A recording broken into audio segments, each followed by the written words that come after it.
પરીક્ષિત પાડ્યું. પરિહિ ઈક્ષતિ ઇતિ પરીક્ષિત. ચારે દિશામાં દ્રષ્ટિ કરે. કોને ગોતે છે? તો કે મારા માતાના ઉદરમાં જે ઠાકર મારી રક્ષા કરવા આવ્યો હતો એ ક્યાં છે? ભગવાનને એ ગોતે છે. એટલે બાળક ચારે દિશાએ જોઈએ, એટલે એનું નામ પરીક્ષિત પાડવામાં આવ્યું. યુધિષ્ઠિર મહારાજે બ્રાહ્મણોને ખૂબ દાન આપ્યું છે.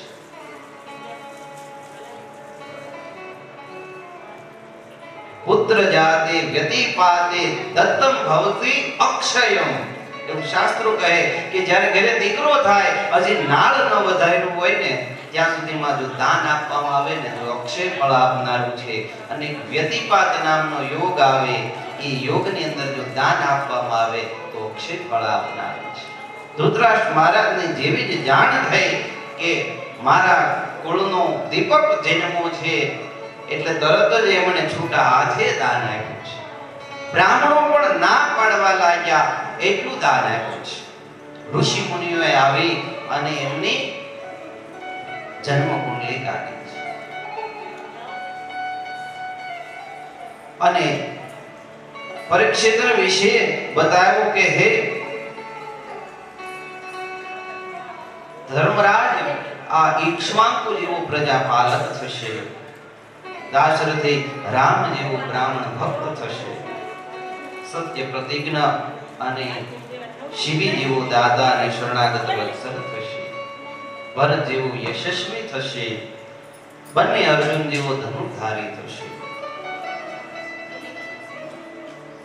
પણ અંત સમયે એને તક્ષક નાગથી મૃત્યુ થશે.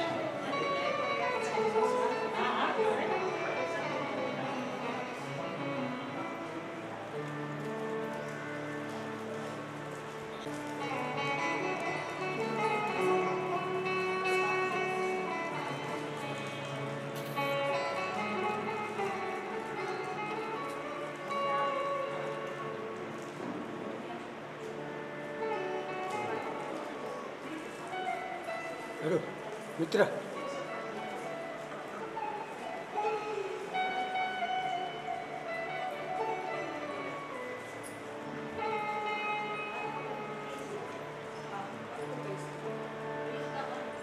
સેજે મનમાં થતું નથી કે હું અહીંયા કેમ રહું. આ સાંભળી ધૃતરાષ્ટ્રને પણ મનમાં વૈરાગ્ય જાય.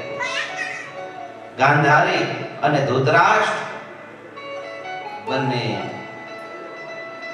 ગૃહ ત્યાગ માટે તૈયાર થઈ ગયા છે. વિદુરજી કીધું કાલે સવારે જ આપણે વહેલા નીકળશું.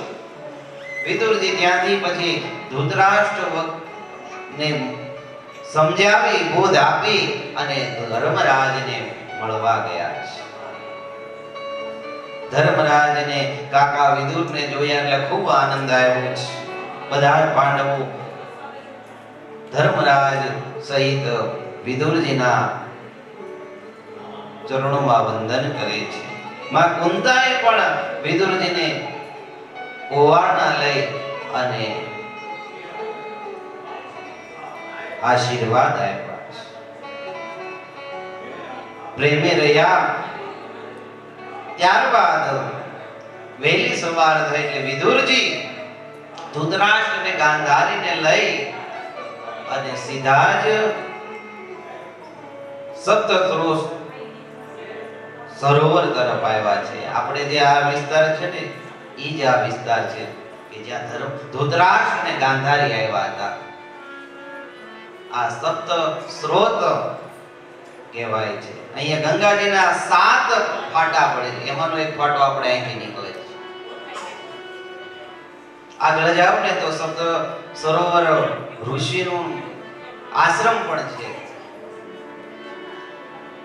કે અહીંયા ગંગાજી એવી પણ એક કથા છે કે 7 ઋષિઓ સપ્તર્ષિઓ આવ્યા અને ગંગાજીને કીધું કે પહેલા અમને સ્નાન કરવું છે. ત્યારે ગંગાજી વિચાર્યું કે આમાં 7 ઋષિઓની સામે હું આવી અને જો એકે ઋષિનો અપમાન કર્યું તો એ શ્રાપ આપી દેશે. એટલે માં ગંગા 7 ફાટામાં વહેંચાઈ ગયા અને દરેક ફાટામાં એક એક ઋષિએ સ્નાન કર્યું. એટલે અહીંયા સપ્ત સ્રોત સરોવર કહેવામાં આવે કે 7 ફાટા રૂપે માં ગંગાજી વહેંચાઈ ગયા છે. ઋષિ મુનિઓએ સ્નાન કર્યું હતું એવી આ પવિત્ર ભૂમિમાં વિદુરજી ધૃતરાષ્ટ્રને ગાંધારીને લઈ આવ્યા છે. અને ગાંધારી અને ધૃતરાષ્ટ્રે ત્યાં એક ઝૂંપડી બાંધી છે અને ભગવાનમાં મન પરોવ્યું છે.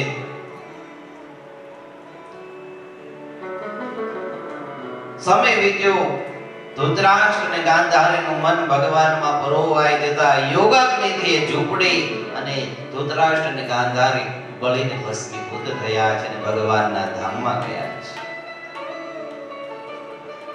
આ બાજુ ધૃતરાષ્ટ્ર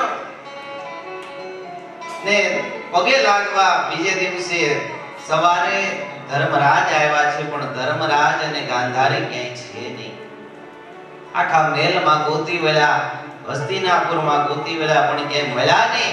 એટલે તરત જ ધર્મરાજે રૂકોદર ભીમને બોલાવ્યા અને એને ઠપકો આપ્યો. ભીમ, તે તો દાદાનું ને બાનું અપમાન તો નથી કર્યું ને? કારણ કે ધર્મરાજને ખબર છે કે ભીમ છે એ થોડા બોલવામાં કડવા વેણ વાળા હતા. એટલે એને શંકા થઈ અને ધૃતરાષ્ટ્ર ને ગાંધારીની સેવાનું કામે ભીમસેનને આપવામાં આવ્યું હતું. એટલે ભીમસેનને પૂછ્યું. ભીમસેન કે મોટા ભાઈ, મેં એક પણ શબ્દ દાદાને બાને કહ્યું નથી. પણ વિદુર કાકા આવ્યા હતા, એ પણ નથી દેખાતા. એની સાથે કદાચ તે ગયા હોય. ત્યાં જ આકાશમાંથી નારદજી અને તુમરુ નીકળ્યા છે. નારદજી ને તુમરુ બંને ધર્મરાજ અને વિહવળ થયેલા જોઈ એમની પાસે આવીને કહેવા લાગ્યા કે હે ધર્મરાજ, તમે ધૃતરાષ્ટ્રની ચિંતા ન કરો, એનો તો મોક્ષ થઈ ગયો છે. આજે 7મા દિવસે એ બંને યોગાગ્નિથી પોતાના શરીરને બાળી ભગવાનના ધામમાં જશે. આ વાત જાણી ધર્મરાજને હૃદયને થોડી ઠંડક વળી છે. અને જતા જતા નારદજી કીધું કે હવે સમય બદલવાનો છે. હવે કલિકાલ આવી રહ્યો છે. આવી ચેતવણી આપી અને નારદજી ને તુમરુ ભગવાનનું નામ જપ કરતા કરતા નીકળી પડ્યા છે. યુધિષ્ઠિરે જોયું તો કાંઈ ન કરી શક્યો. કાબાઓ મને લૂંટી ગયા છે. સમય બલવાન હૈ, નહીં પુરુષ બલવાન. કાવે અર્જુન લૂટિયો, એહી ધનુષ એહી બાણ. અર્જુનજીની આ વાત સાંભળી ધર્મરાજ ધ્રુસકે રડવા લાગ્યા છે. દ્રૌપદી, નકુલ, સહદેવ, ભીમસેન પણ આક્રંદ કરવા લાગ્યા છે. માં કુંતાને જાણ થઈ કે દ્વારકાધીશે આ ધરાધામ છોડી અને તે ગોલોક ધામ ગયા છે. માં કુંતાએ તરત જ તેનો દેહ ત્યાગ કરી દીધો છે. માં કુંતા તરત જ ભગવાનમાં મન પુરોવી ભગવાનના ધામમાં ગયા છે. કુંતાજીના સર્વ ક્રિયાઓ કરી ધર્મરાજે પણ વિચાર્યું કે હવે આ ઉત્તરાનો દીકરો, અભિમન્યુનો દીકરો પરીક્ષિત રાજ્યને યોગ્ય છે. હવે આ સમયમાં જીવાય નહીં. આ સમયની અંદર હું રાજ્ય નહીં કરી શકું. દ્વારકાધીશ વગર હવે જીવવું નકામું છે. આવું વિચારી અને પરીક્ષિત મહારાજને ગાદીએ બેસાડ્યા છે. દાદા તરીકે સદબોધ આપ્યો છે કે બેટા ધર્મથી શાસન કરજે, બ્રાહ્મણનું રક્ષણ કરજે, ગાયનું રક્ષણ કરજે, બેન દીકરીનું રક્ષણ કરજે. તારા રાજ્યમાં કોઈ બ્રાહ્મણ દુખી ન હોવો જોઈએ, કોઈ સાધુ કે સંત દુખી ન હોવો જોઈએ. અને તું પાંડવ કુળનો છે એ વાત યાદ રાખી ધર્મથી શાસન ચલાવજે, અમારું નામ ઉજાળજે બેટા. આમ આજ્ઞા આપી ધર્મરાજ ભાઈઓને દ્રૌપદી સાથે મહા નિષ્ક્રમણ માટે નીકળી ગયા છે. સ્વર્ગ જવા માટે નીકળી ગયા છે.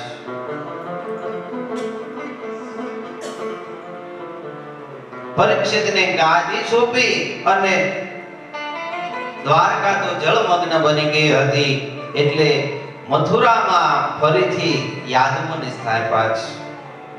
અનિરુદ્ધના પુત્ર વજ્રનો રાજ્યાભિષેક ધર્મરાજે કરાયો છે અને પછી ઉત્તર દિશા તરફ ચાલી નીકળ્યા છે.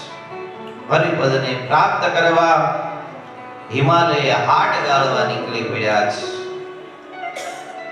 જતા જતા બધા જ પાંડવો હાટ ગાળતા જાય. છેલ્લે ધર્મરાજ વધ્યા છે અને ધર્મરાજ સદેહે જ સ્વર્ગમાં ગયા છે. આ રીતે પાંડવોએ બહાર નિષ્ક્રમણ કર્યું છે અને આ બાજુ પરીક્ષિત મહારાજ હવે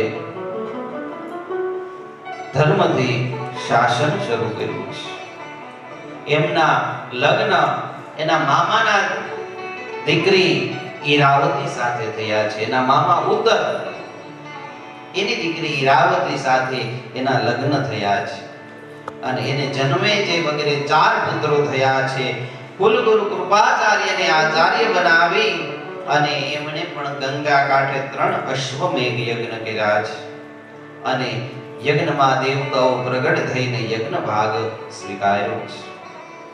પછી પરીક્ષિત મહારાજ પોતાનો રાજ્યનો વિસ્તાર કરવા દિગ્વિજય માટે નીકળી ગયા છે.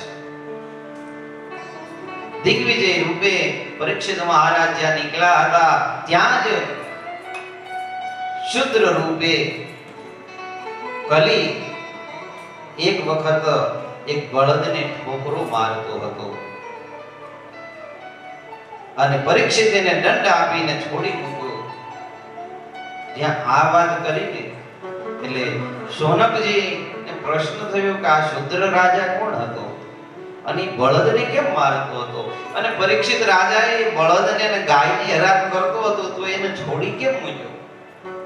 એવું તો બને નહીં. પરીક્ષિત તો ધાર્મિક રાજા હતો. ગાય અને બળદને હેરાન કરતો હોય ને તો મૃત્યુ દંડ આપે, તો એને છોડી કેમ મૂક્યો? ત્યારે સુજી કહે છે કે સરસ્વતી નદીના કિનારે એક ગાય અને બળદ વાતો કરતા હતા. બળદ બીજું કોઈ નહીં, સાક્ષાત ધર્મ હતો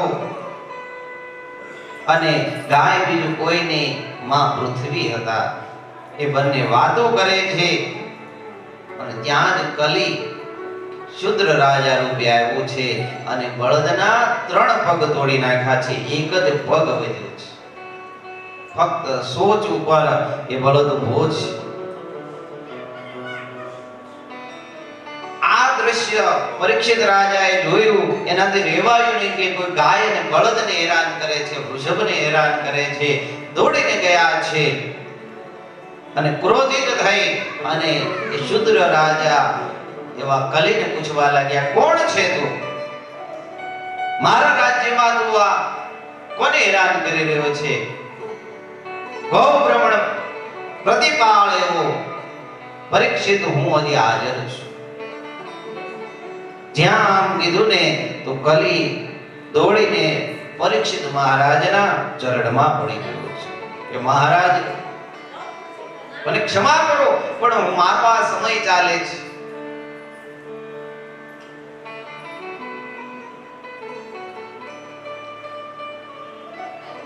હું કલી છું, મારી અવધિ અત્યારે આવી છે, ભગવાનની આજ્ઞાથી જ હું આ પૃથ્વી પર આવ્યો છું.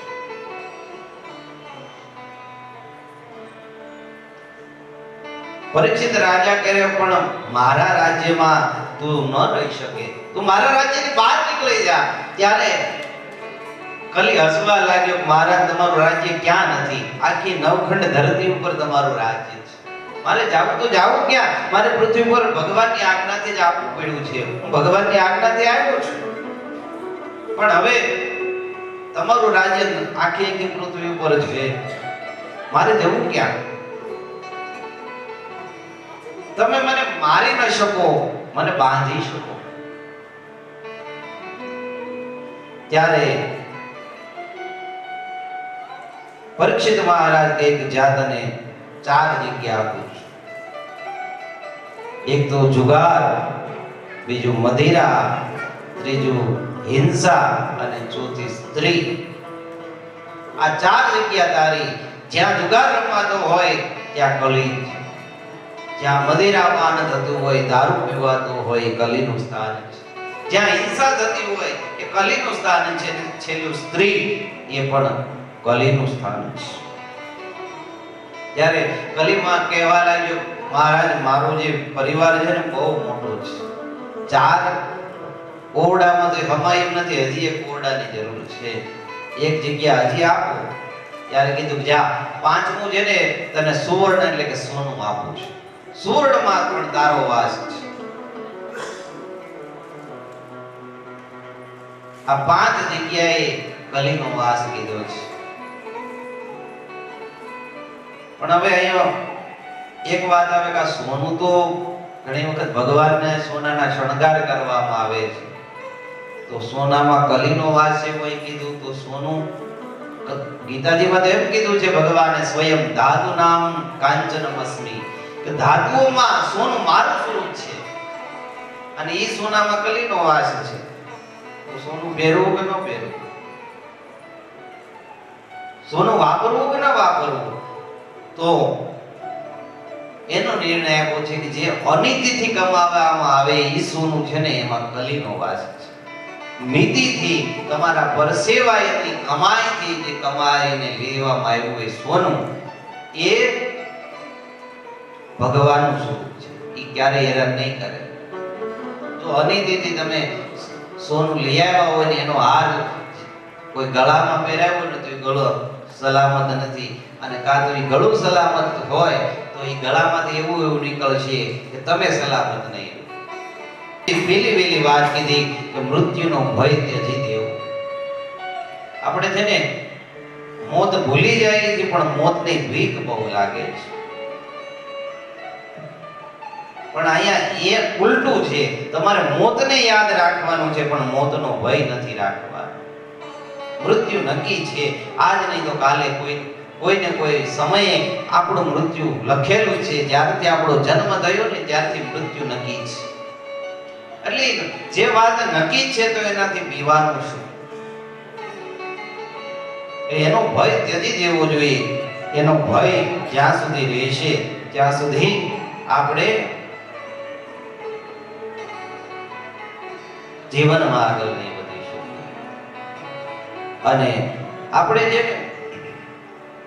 જ્યાં જવાનું છે એના માટે કઈ તૈયારી નથી કરતા. આપણે જો હરિદ્વાર આવું તો કેટલી આપણે બધાએ તૈયારી કરી કે ન કરી? કે કૃષ્ણ જન્મ છે ત્યારે આવા કપડા પહેરશું, તે દિવસે કંઈક આવું કરવું પડશે, તેથી આ વસ્તુ જોશે, પછી ઠાકોરજીની વિવાહ હશે ત્યારે આમ કંઈક કરવું પડશે. આવી બધી તૈયારી કરી, એવા કપડા લીધા, બધી વસ્તુઓ લીધી. ભાઈ રસ્તામાં આપણે કે ભૂખ લાગશે તો નાસ્તા જોઈએ, કેટલું આપણે તૈયાર કર્યું, કેટલો સામાન ભેગું કર્યું. પણ આપણે જ્યાં ભગવાનના ધામમાં જવાનું છે એના માટે આપણે કઈ તૈયારી નથી કરતા.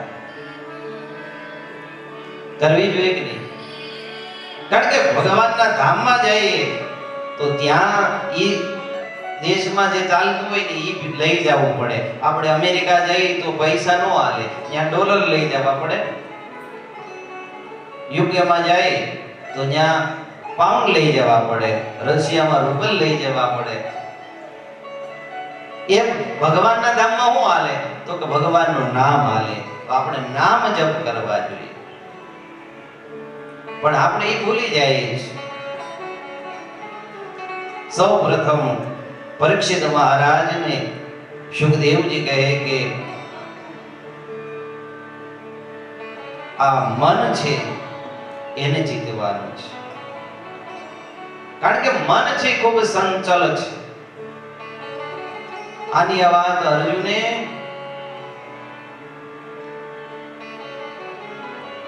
ભગવાન કૃષ્ણને કીધી હતી. સંચલમ હિ મનઃ કૃષ્ણ પ્રમાધિ બલવદ્રઢમ. હે કૃષ્ણ, આ મન બહુ સંચળ છે. આને બહુ મહેનત કરું તો હાથમાં નથી આવતું. ભગવાને કીધું અસંશય મહાબાહો મનો દુઃખ નિગ્રહ ચલમ. સાચી વાત છે, સંશય રહિતની વાત છે કે આ મન છે ને એ બહુ સંચલ છે, એ જીતાતું નથી. પણ એને જીતવા માટે પ્રયત્ન કરો, કાયમ મહેનત કરો. અભ્યાસ એને તો કૌંતેય, અભ્યાસથી આ મનને જીતી શકાય છે. એમ એક દિવસમાં મન નથી જીતાતું. જેમ મેં હમણાં કથાની શરૂઆતમાં કીધું ને કે મનને જીતવું હોય ને તો એના અંગે અંગ વિંધવા પડે. કાયમ એની ઉપર એક બાણ છોડવું પડે. કાયમ એક બાણ મારો, કાયમ એક બાણ મારો. ધીમે ધીમે મન છે ને નબળું પડી જાય. અને જેમ ભીષ્મ પિતા શરશૈયા પર સુતાતા ને એમ મન ભગવાનના નામ જપને કારણે વિંધાય અને શરશૈયા ઉપર આડું પાટ થઈ જાય. પછી તમે જેમ કહો ને એમ ઈ મન કરે. તો એ જ વાત અહીંયા ફરીથી સુખદેવજી પરીક્ષિતને કહી છે. અને પછી યોગની વાત કરી. જીતાસનો જીતશ્વાસો જીતસંગો જીતેન્દ્રિય સ્થૂલે ભગવતો રૂપે મનઃ સંધારયેત ધિયા.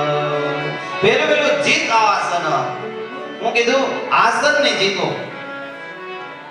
આપણે જેને આસન નથી જીતી શકતા, એક જગ્યાએ લોકો બેહી નથી શકતા. પેલો નિયમ જ એ છે ભક્તિ કરવાનો, જીતાસન. એક જગ્યાએ બેસવું જોઈએ. પલાઠી વાળીને બેઠા પછી એમાં હલચલ ન કરવી જોઈએ. અને આ તો ભાઈ વ્યાસપીઠ છે, આમાં અમારે જે હોય એ કેવું પડે. મહેતા મારે નહીં, ભણાવે નહીં તો મહેતા કઈ કામનું નહીં. એમ તમારી ભૂલ થતી હોય તો તમને કઈક કેવું તો પડે. ઘણા પગ દુખતા હોય, દુખે ભાઈ, આ તો સમય છે. પગ લાંબા ભાગવતની સામે નહીં કરવાના, એ દોષ છે. બરાબર, તમારે કરવા હોય તો ભાગવતની સામે નહીં, આમ આડા પગ કરવાના, ભાગવતની સામે નહીં. બીજું, જેમ હાથ બાંધીને ઓલા જેમ ચારણ બે કે ગોવાળિયા બે ને એમ નહીં બેહવાનું. એ પણ દોષ છે. કારણ કે તમે જે કથા સાંભળતા હોય તેનું પૂરું ફળ મેળવવું હોય તો એના નિયમો પાળવા જોઈએ. આ દોષ છે એટલે કહું. તો પહેલું તો આસન જીતવાનું કીધું છે. પછી જીત શ્વાસ, બીજા શ્વાસને જીતવાનું. તમે શ્વાસ જીતો ને તો જ તમે સારી રીતે જીવી શકો. એટલે જ પ્રાણાયામ કરવાની વાત આવે છે. પ્રાણાયામ કરવાથી આપણું શરીર શુદ્ધ થાય, આપણી નાડીઓ શુદ્ધ થાય. આપણા શરીરમાં 72,000 નાડીઓ કીધી છે. 72,000 નાડીઓ શુદ્ધ ક્યારે થાય? જ્યારે શ્વાસને જીતી લઈએ. આપણે ટૂંકા શ્વાસ લઈએ ને તો આપણું આયુષ્ય જલ્દી પૂરું થઈ જાય. તમે સાંભળ્યું છે કે ભાઈ એના શ્વાસ પૂરા થઈ જાય એટલે એનું મૃત્યુ છું. પણ આપણે ટૂંકા શ્વાસ લઈ તો આપણું મૃત્યુ જલ્દી થાય. અને જે લાંબા શ્વાસ લઈને એનું આયુષ્ય વધે. સૌથી વધારે જીવતો હોય તો કાચબો છે ને, એક શ્વાસ લેતા 5 મિનિટ કરે. કેટલી? 5 મિનિટ. અને આપણે તો 5 સેકન્ડમાં એક શ્વાસ લઈ લઈએ. એટલે આપણું આયુષ્ય ટૂંકું થાય. એટલે શ્વાસ લાંબા લેવા જોઈએ. શ્વાસ લાંબા કઈ રીતે લઈ શકીએ? જ્યારે ટટ્ટાર બેસીએ તો જે ગળથી મેરુદંડનો ભાગ છે ને સીધો રહેવો જોઈએ, તો લાંબા શ્વાસ લઈ શકો. ઝૂકી અને બેસો ને એટલે શ્વાસ ટૂંકા. ત્રીજું છે જીત સંગો. તમારે સંગને જીતવો જોઈએ. હારાનો સંગ કરો ને તો તમને હારી વાત સમજાય, સાચી વાત સમજાય. પણ તમારો સંગ જો ખરાબ થઈ ગયો ને તો તમારો રસ્તો બગડી જાય, તમને અવળે રસ્તે લઈ જાય. જ્ઞાન નો જવાય, અહીંયા જવાય. અને છેલ્લું કીધું જીતેન્દ્રિય, જે તમારી ઇન્દ્રિયો છે ને જીતવાની, કાન, આંખ, નાક, જીભ, આ બધાને બાળવાના નથી, એને ભગવાન તરફ વાળવાના છે. ઇન્દ્રિયોને જીતવાની વાત છે. અને આટલું કરો ને પછી તમને ભગવાનના દર્શન થાય. પછી મુમુક્ષુ પુરુષનું વર્ણન કર્યું, ભગવાનના શણગારનું વર્ણન કરી મુક્તિના પ્રકાર બતાવ્યા છે. બે પ્રકારની મુક્તિ છે, સદ્યો મુક્તિ અને ક્રમ મુક્તિ. ક્રમ મુક્તિમાં ક્રમે ક્રમે ધીમે ધીમે મુક્તિ તરફ જીવ આગળ વધે, અને સદ્યો મુક્તિમાં તરત જ ભગવાન તરફ ગતિ થાય અને સીધો જ જીવ ભગવાનમાં ભળી જાય. આ બે પ્રકારની ભક્તિ બતાવી છે. અને આગળ સુખદેવજી કહે કે તમારે જેવી જરૂર હોય ને એવા પ્રમાણે દેવની ઉપાસના કરવી જોઈએ. તમારે તેજની ઈચ્છા હોય તો બ્રહ્મદેવની આરાધના કરવી જોઈએ, શક્તિની ઈચ્છા હોય તો ઇન્દ્રની ઉપાસના કરવી જોઈએ, સંતાનની ઈચ્છા હોય તો પ્રજાપતિની ઈચ્છા કરવી જોઈએ, ધનની ઈચ્છા હોય તો વસુની ઈચ્છા કરવી જોઈએ, પૂજા કરવી જોઈએ, આરાધના કરવી જોઈએ. અને રાજ્ય સત્તાની ઈચ્છા હોય તો તમારે વિશ્વદેવોની આરાધના કરવી. યશની ઈચ્છા હોય તો યજ્ઞની, વિદ્યાની જરૂર હોય તો ભગવાન શંકરની, વિઘ્નની થી બચવું હોય તો યક્ષોની આરાધના કરવી, ભોગની ઈચ્છા હોય તો ચંદ્રની આરાધના કરવી. પણ છેલ્લે હું કીધું, અકામ સર્વ કામો વા મોક્ષ કામોદારધી તીવ્રેણ ભક્તિ યોગેન યજેત પુરુષં પરું. કે હે પરીક્ષિત, કોઈ ઈચ્છા હોય કે ન હોય, જો તું તીવ્ર ભક્તિ યોગથી ભગવાન નારાયણનું યજન કરીશ, નારાયણમાં મન લગાડીશ ને તો તારો મોક્ષ નક્કી છે. માટે તું ભગવાનમાં મન લગાડ, તારી ઇન્દ્રિયોને પહેલા જીતી લે. કૃષ્ણની કથા સાંભળવા માટે પહેલા તારે તૈયાર થવું પડશે. કારણ કે ભગવાનની કથા એવી અટપટી છે, જો એમાં તમારી પાસે સદબુદ્ધિ નથી તો તમને એમાં દોષ દેખાશે. ભગવાનની જે રાસલીલાની કથા છે, ગોપીઓના સાથે ભગવાને રાસલીલા કરી છે, એમાં તમને કામ દેખાશે. એ ન દેખાય એના માટે પહેલા તમારે તમારું મન જીતવું પડે. જેના કાને કૃષ્ણ કથા નથી પડતી, એ કાન નથી. જે આંખો ભગવાનના દર્શન નથી કરતી, આંખો નથી, સમુદ્રમાં થતી જે કોડીઓ છે ને એ જે કાનમાં ભગવાનનું નામ નથી પડતું, ભગવાનની કથા નથી પડતી, એ કાન નથી. એ તો સાપને રેવાના રાફડા છે.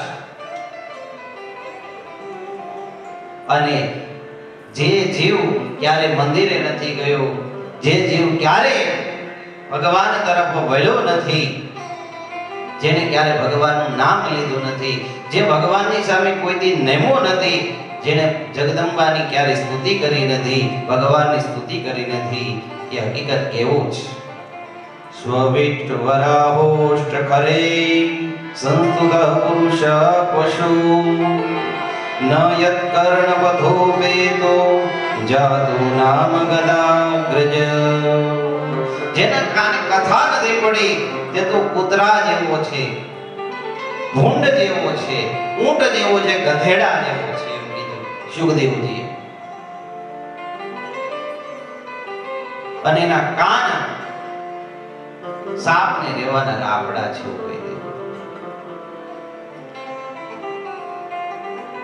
જો અહીંયા જોવા જેવું છે, 4 પ્રાણીઓના નામ લીધા છે. એક તો પહેલા કૂતરાનું નામ લીધું, એ જીવ કેવો છે? કૂતરા જેવો. કેમ તો કે કૂતરું હોય ને એ જેને બીજાને કરડે એની કરતા પહેલા વહેલા કોની હારે બાંધે ખબર છે? કૂતરા હારે. ઓલી વાત આવે છે કે કૂતરાને એમ થયું કે હાલ ગંગાજીમાં હાવ હરિદ્વાર જઈને નાવા જાય છે તો હું જાવ. કૂતરાને તો બધાએ ખૂબ હાર બાર પહેરાવીને મોકલ્યો. કૂતરાએ કીધું કે 1 મહિનામાં પાછો વયા આવે. પણ 3 મહિના છે ને તોય કૂતરો ન આવ્યો. 4 મહિના છે ને કૂતરો પાછો આવ્યો ગામમાં. લોહી જાણ થાય તો બધા એના હામૈયા કર્યા ને પછી પૂછ્યું કે ભાઈ આ તું 1 મહિનાનું કહેતો તો આ 4 મહિના કેમ ગયા? તો કે ભાઈ બધું બહુ મજા આવી. હરિદ્વાર તો બહુ કાયમ ગંગાજીમાં સ્નાન કર્યું, ખૂબ મજા કરી. પણ જે ગામમાં જો ન્યાય મને બધાએ બહુ વાંચ્યો, પણ હેરાન કોણે કર્યો? તો કે નાતે બહુ હેરાન કર્યો. જ્યાં ગામમાં જાવ ને ત્યાં નાચ આમી આવે ને પહેલા વહેલા તો ચીરી નાખે. એટલે નાચ છે ને બહુ હેરાન કરે. બરોબર ને? એટલે કૂતરાને એટલા માટે પહેલા વહેલા યાદ કર્યો છે કે મનુષ્યને સૌથી વધારે નાચ હેરાન કરે. તમે જોઈ લેજો, તમારો મોટા મોટો શત્રુ તમારા જ નાચનો હશે અને તમારો મિત્ર, તમારો પાકામાં પાકો મિત્ર બીજી નાચનો હશે. કારણ કે નાચ મનુષ્યને બહુ દુઃખી કરે. અને બીજું નામ લીધું કોનું? શુકરનું, વરાહનું, ભૂંડનું. ભૂંડને તમે ગમે એવું નવરાવી ધોરાવીને તૈયાર કરો ને તો એ ક્યાં જઈને બેહે? કીચડ હોય ત્યાં જઈને. એનો સ્વભાવ છે. તો જે મનુષ્ય કથા નથી સાંભળતો ને એ છેલ્લે ક્યાં જાય? ગંદકીમાં જાય, પાપમાં જાય. ત્રીજું ઊંટ. ઊંટ એટલે હાંડિયો.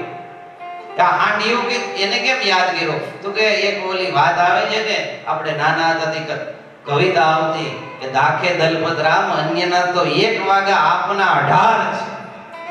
હાંડિયો છે ને એના બધાય અંગ વાંકા છે, પણ ઈ બધાયની ભૂલ કાઢે. પોપટને કે તારી સાચ વાકી, બળદને કે તારા શીંગડા વાંકા, બીજાના દોષો જોયા કરે પણ પોતાના 18 વાંકા જે નથી જોતો. અને ગધેડાને યાદ કર્યો કે ગધેડા તમે ગમે એટલો હાંચવો છેલ્લે પાટું મારે. આગળથી તમે એને ઘાસ નાખો, લીલું ખવડાવો, ગમે એમ કરો તો પછી એની આગળ કરો ને એટલે પાટું મારતો જાય, વયો જાય. તો જે કથા નથી સાંભળતો એ આવો હોય. એ તમને એને ઉપર જેને ઉપકાર કર્યા હોય એને છેલ્લે પાટું મારીને જાય. આ ચારેય પ્રાણીઓના અવગુણોને સંભાળીને સુખદેવજી અહીં કીધું છે કે જો જે જીવ કથા નહીં સાંભળે, સત્સંગ નહીં કરે એ આવો રહેશે. અને આગળ સુખદેવજી કે જે જીભ ભગવાનનું નામ નથી લેતી ને એ તો ચામડું કહેવાય. તુલસીદાસજી એટલા માટે જ કીધું છે, तुलसी रसना तो भली जो सुमिरे राम, नातर काढ़ी निकासिए मुख में भलो न जाओ. એટલા માટે જો ભગવાનનું નામ લેવું, આ જીભ ભગવાને એના માટે આપી છે, બીજાને નિંદા કુચલી કરવા નથી આપ્યા. આ કાન છે ભગવાનના કીર્તન કથાઓ સાંભળવા આપ્યા છે, નિંદા કુચલી સાંભળવા નથી આપ્યા. આ હાથ ભગવાનના કીર્તનમાં ભગવાનની સેવા કરવા માટે આપ્યા છે, દાન કરવા માટે આપ્યા છે, બીજાને હેરાન કરવા નથી આપ્યા. આ પગ તમને તીર્થ યાત્રા કરવા માટે આપ્યા છે, દેવ મંદિર જવા માટે આપ્યા છે. આ પગ બીજાનું ખરાબ કરવા જવા માટે નથી આપ્યા, કોઈને પાટા મારવા નથી આપ્યા. આ પગના, હાથના, કાનના, જીભના બધાના સદઉપયોગ કરો. આ ઇન્દ્રિયોનો સદઉપયોગ કરો. એટલા માટે ગાવું પડ્યું છે, રામ નામ લાડવા રે દૂધ સાકર થી મીઠડા. રામ નામ લાડવા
રાજા પરીક્ષિતે પણ આ જ પ્રશ્ન કર્યો હતો અને સુખદેવજી એનો જે જવાબ આપ્યો, જે ઉત્તર આપ્યો હતો એ જ હું તમને કહું છું. તમે સાવધાન થઈને સાંભળો. અને અહીંયા ભગવાનનો આ ભાગવતનો બીજો સ્કંદ પૂરો થાય તો એ ભગવાનના શરણમાં આપણે અર્પણ કરી. શ્રીમદ ભાગવત મહાપુરાણે વેયાસ્યામ અષ્ટાવતા શાસ્ત્રયામ પારમહંસ્યામ સરિતાયામ દ્વિતીય સ્કંદ કૃષ્ણાર્પણમસ્તુ. બોલો દ્વારિકાધીશ કી. આવો આ તૃતીય સ્કંદમાં આપણે પ્રવેશ કરીએ, જે ભગવાનની સ્વર્ગ લીલા છે. ભગવાનનો આ જમણો બાહુ એટલે કે જમણો હાથ છે.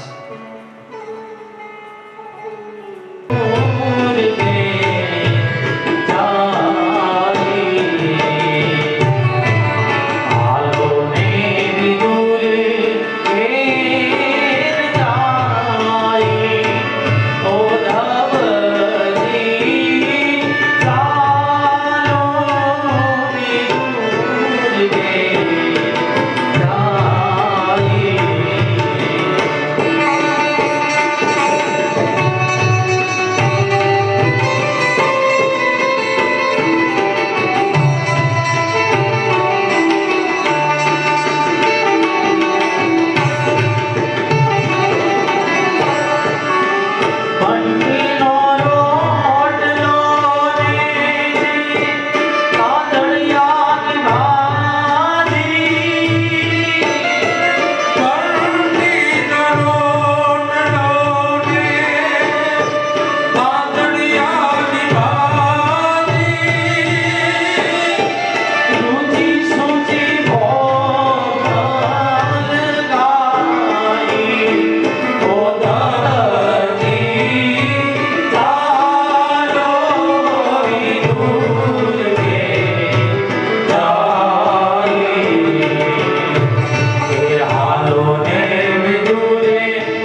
એટલે નાગલી એના રોટલા અને તાંદળિયાની ભાજી જ ખાય. વિદુરજી ક્યારે દુર્યોધન અન્ન નથી ખાધું, એને ખબર હતી કે આ અન્ન ખાઈ તો મન બગડે. એટલે વિદુરજી ભગવાનની ભક્તિમાં લીન હતા. ભગવાન આગળ નીકળી ગયા અને વાહે રાજકાજનું બધું કામ પૂરું થાય ત્યારે વિદુરજી નીકળે ને તો ભગવાન તો પહેલા વિદુરજીને ઘરે પહોંચી ગયા અને બારણું ખંગડાવ્યું છે કોઈ. તો સુલભા દેવી એ સમયે ફરીથી સ્નાન કરી અને રસોઈ કરવા માટે તૈયાર થતા હતા. જે સ્નાન કરતા હતા ને ત્યાં જ ભગવાને બારણું ખંગડાવ્યું. દોડીને સુલભા દેવી વિદુરજીના પત્ની ગયા છે. કપડાનું ભાન નથી રહ્યું અને ભગવાનને જેવા જોયા વિહવળ બની ગયા છે. કીધું કેમ આવ્યા કેશવ? તો કે ભૂખ લાગી છે. સુલભા દેવીએ ત્યાં બારણે ઊભા રાખીને જ કેળા લઈ આવ્યા હતા વિદુરજી ત્યાંથી. તો કેળાની છાલ ઉખાડી અને છાલ આપે અને જે કેળાનો ગર્ભ છે ને ઘા કરી દે. ખબર ન રહે ભક્તિમાં કે કેળાનો ગર્ભ આપવાનો હોય, છાલ નાખી દેવાનો હોય. આજે ઉલટું થાય. ભગવાન પ્રેમથી આપેલી કેળાની છાલ ખાતા હતા. ત્યાં તો રાજકાજમાંથી નવરા થઈ અને વિદુરજી આવ્યા અને વિદુરજીએ જોયું તો સુલભા દેવી નથી તો કઈ કપડા બરાબર પહેર્યા અને છાલ ભગવાનને જમાડે છે, કેળાના ગર્ભનો ઘા કરે છે. આ જોઈને વિદુરજીએ સુલભા દેવીને ઠપકો આપ્યો ત્યારે તેનો ભાન આવ્યું કરે કે હું આ શું કરું છું કે અહીંયા બારણે કઈ મહેમાનને જમાડાય, અંદર બોલાવાય અને આ તું શું કરે છે? છાલ ખવડાવે છે. તરત જ ભગવાનને અંદર લીધા. સુલભા દેવી દોડ્યા જલ્દીથી કપડા વ્યવસ્થિત પહેરી માથું ઓળી અને ફરીથી આવ્યા અને ફરીથી ભગવાનને હવે કેળાનો ગર્ભ છાલ ઉખાડીને આપે અને ફરીથી ભગવાન કેળાનો ગર્ભ ખાય. પણ ત્યારે કહેવા લાગ્યા પેલા જેવો સ્વાદ આમાં નથી આવતો. છાલ ખાવાનો જે સ્વાદ હતો ને એ આ કેળામાં નથી. કેમ તો કે ભાવથી ને પ્રેમથી જમાડેલું.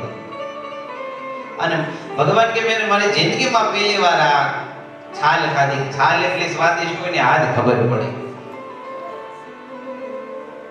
આ પ્રેમ છે. તરત જ સુલભા દેવી સ્નાન સંધ્યા કરી અને જલ્દી ભગવાન માટે રસોઈ કરી છે અને પ્રેમથી જમાડ્યા છે. વિદુરજી ઘરે એક ખાલી ગોદડી પણ નથી, એક ખાલી ખાટલી પણ નથી, પણ છતાંય ત્યાં પ્રેમથી ભગવાન વિરાજિત થયા છે.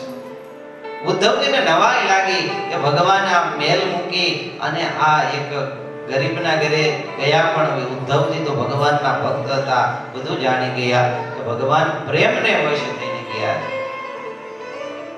ભગવાન પ્રેમને આધીન છે. મેં પહેલા દિવસે કીધું ને અહમ ભક્ત પરાધીનો. ભગવાન કહે છે કે હું ભક્તને આધીન છું. મારા ભક્તો જે કરે ને જેમ નચાવે ને એમ નાચું. કહેવાય છે કે ભગવાન ને જ્યારે ગોપીઓ કીધી ને કે તારે નાચવું પડશે તો ભગવાન નાચતા.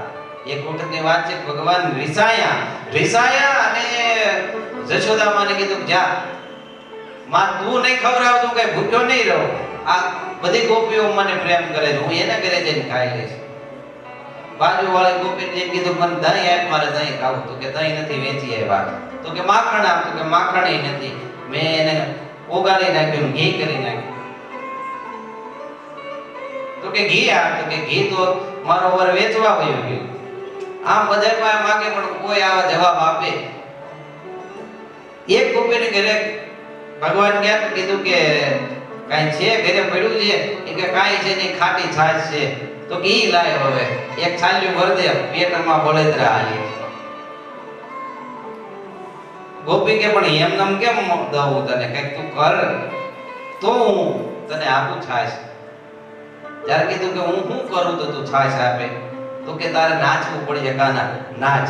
ભગવાન પગમાં ઝાંઝર બાંધી છમ છમ છમ નાચવા લાગ્યા.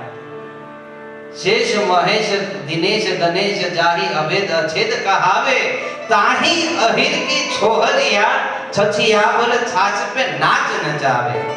આ પ્રેમ છે. ભગવાન એક છાલિયા છાછ માટે નહોતા નાચ્યા, ગોપીના પ્રેમ માટે નાચ્યા.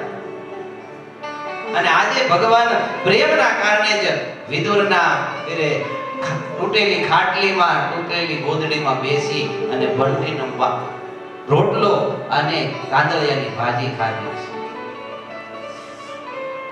વિદુરજી ને પ્રેમથી વચન આપી અને ભગવાનને ચતુર્ભુજ સ્વરૂપ બતાવ્યું છે.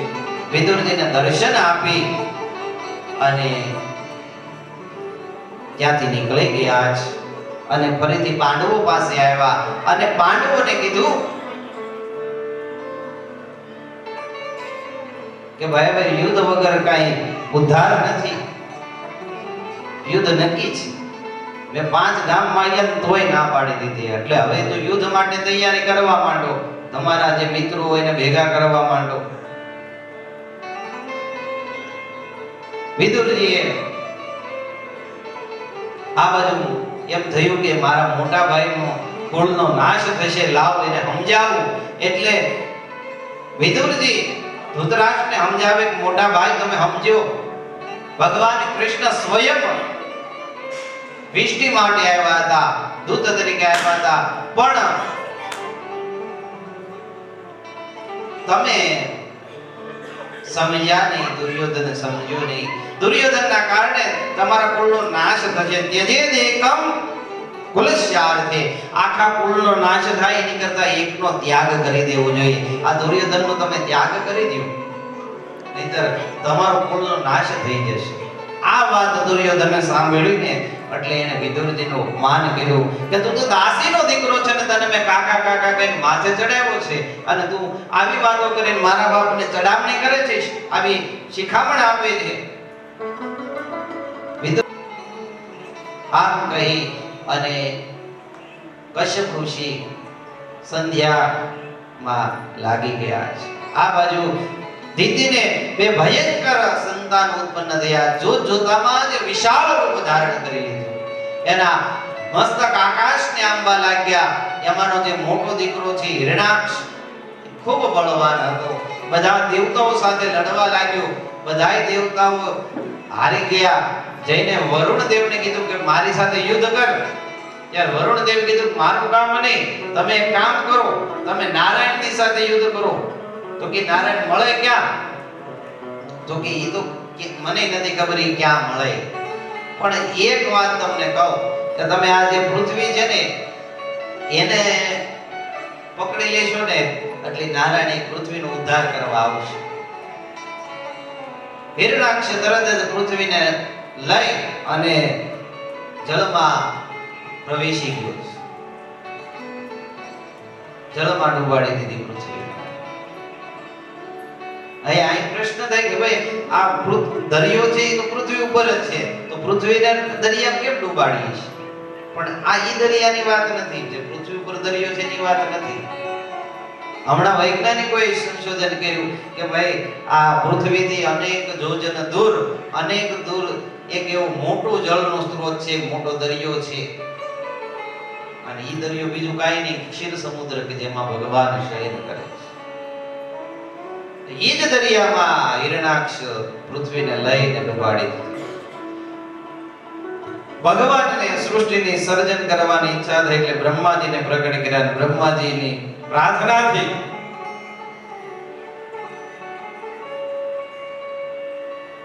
ભગવાને વરાહ રૂપ ધારણ કર્યું. જોત જોતામાં વરાહ રૂપે ભગવાન વિરાટ સ્વરૂપે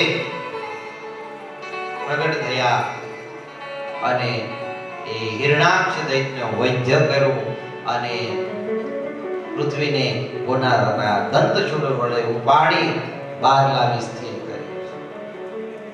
આમ જે વાત કરીને ત્યારે વિદુરજી વચમાં પ્રશ્ન કર્યો, પ્રભુ તમે એમ કહો છો કે હિરણાક્ષ નો ભગવાન ઉદ્ધાર કર્યો, તો હિરણાક્ષ હતો કોણ? અને એવો તો કેમ બળવાન હતો કે એને પૃથ્વીને લઈને જળમાં ડૂબાડી દીધી? તમે આ કથા જરા મને વિસ્તૃત બતાવો. ત્યારે કીધું તો સાંભળો. ભગવાનનું જે વૈકુંઠ ધામ છે એમાં ભગવાનના બે દ્વારપાળો છે, જય અને વિજય. આ જય વિજયને છે ને એક વખત પોતાના બળનું અભિમાન થઈ ગયું, કારણ કે એ તો ભગવાનના અનુચરો એટલે ભગવાન જેવા જ બળવાન. એટલે એ વિચારતા કે આ પૃથ્વી પર અમારી સાથે કોઈ લડી શકે એવું નથી, જો ભગવાન અમારી સાથે યુદ્ધ કરે તો બહુ મજા આવે. પણ હવે સ્વામીની સાથે ભક્ત જે અનુચર હોય, દાસ હોય, એનું કોઈથી યુદ્ધ થાય નહીં. સ્વામીને દાસ બાંધે તો એ શક્ય નથી. આવું વિચારતા હતા. ભગવાન તો મનની વાત જાણનાર છે, એને તરત જ વિચાર્યું કે તમારે લડવું જ હોય તો તમને લડવાની તક આપું લ્યો ને.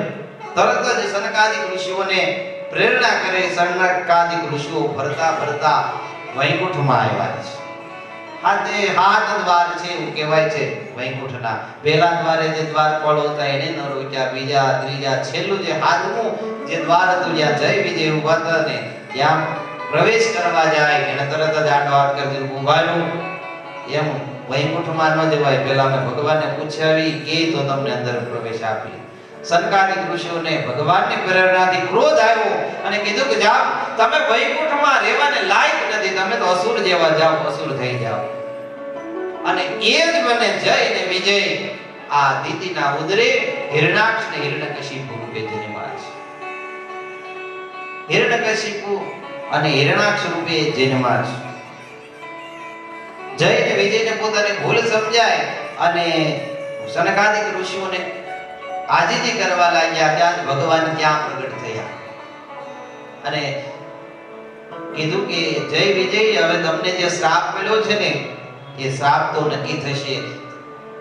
સનકાદિક ઋષિએ એમ કીધું તમારે 7 જન્મ સુધી અસુર થવું પડશે. જય વિજયની ખૂબ આજીજી થઈને એટલે નારાયણે કીધું કે હવે જો તમે કહો ને તો હું આ શ્રાપને ટૂંકાવી દઉં, નાશતું ન થાય. તમારી આમે મારી સાથે લડવાની ઈચ્છા હતી ને હું તમને લડવાનો મોકો આપીશ. જો તમે મારા સાથે શત્રુ ભાવથી રહેશો ને તો તમારા 3 જ જન્મમાં તમારો ઉદ્ધાર કરી તમને પાછા વૈકુંઠમાં લાવી દઈશ. અને મારા દાસો તમે થઈ અને તમે ભૂલ કરી છે ને, હું તમારો સ્વામી છું એટલે મારા દાસની ભૂલી મારી ભૂલ કહેવાય. એટલે હું 4 અવતાર હું ધારણ કરીશ એટલે 7 થઈ જાય કુલ. હિરણાક્ષ ને હિરણ્યકશિપુનો ઉદ્ધાર કરવા ભગવાને 2 અવતાર ધારણ કર્યા. ક્યાં ક્યાં? તો કે એક વરાહ રૂપ અને બીજો નરસિંહ અવતાર.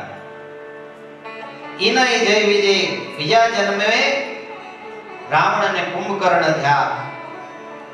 ભગવાન રામ તરીકે એને ઉદ્ધાર્યા અને ઈના જય વિજય ત્રીજા અવતાર જન્મે દંતવક્ત્ર અને શિશુપાલ થયા. ભગવાન કૃષ્ણએ એનો ઉદ્ધાર કરી પાછા એને વૈકુંઠમાં સ્થાપ્યા છે. તો એમાંનો જ આ હિરણાક્ષ બધા દેવોને હેરાન કરવા લાગ્યો, દેવોને ખૂબ પીડવા લાગ્યો. ત્યારે ભગવાનની પ્રેરણાથી વરુણ ભગવાને કીધું તું પૃથ્વીનું હરણ કર એટલે તને નારાયણ મળશે અને એની સાથે તું યુદ્ધ કરજે. પૃથ્વીને હરીને જળમાં લઈ ગયું અને જળમાં ડૂબાડી દીધી. ભગવાને બ્રહ્માજીના નાસિકામાંથી જોત જોતામાં એક સૂક્ષ્મ રૂપે પ્રગટ થયા અને એ જ સૂક્ષ્મ રૂપે પ્રગટ થયેલા એ જંતુ જોત જોતામાં વિરાટ રૂપ ધારણ કરી લીધું અને વિરાટ રૂપે વરાહ રૂપે એ જળમાં પૃથ્વીને ગોતતા ગોતતા આવ્યા અને હિરણાક્ષ દૈત્ય પૃથ્વીની પાસે ઊભો હતો. ભગવાને એને જોઈ એની સાથે યુદ્ધ કરવાનું શરૂ કર્યું છે. વરાહ ભગવાનને હિરણાક્ષે યુદ્ધ માટે લલકાર્યા. ભગવાને હિરણાક્ષ સાથે ભયંકર તુમુલ યુદ્ધ શરૂ કર્યું, ગદા યુદ્ધ શરૂ કર્યું. ત્યારબાદ દંતવ યુદ્ધ શરૂ થયું છે.